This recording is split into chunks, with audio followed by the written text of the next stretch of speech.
सादिया, जब बुराक का फोन आया मैं तो डर ही गई थी। उसने कहा अम्मी लापता है इसलिए डिनर कैंसिल कर रहा हूँ, तो सुकून मिला मुझे।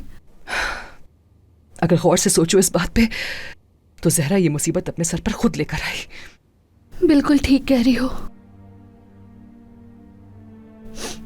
लेकिन एक और बात बहुत अहम है। सबा, जब सबा को करीम के साथ देखा तो मुझे लगा कि शायद वो उसे सब कुछ बता देगी, मगर शुक्र है कि उससे कुछ नहीं कहा। मेरी बेटी ने मुझे मुश्किल में पड़ने से बचा लिया।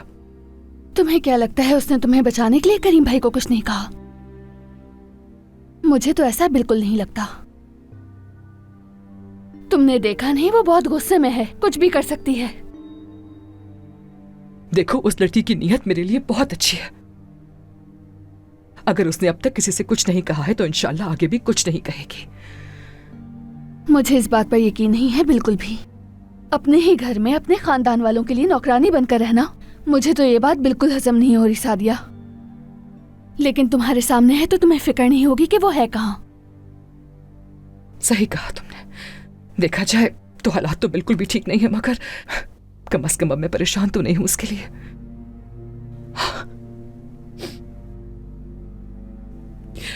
जाना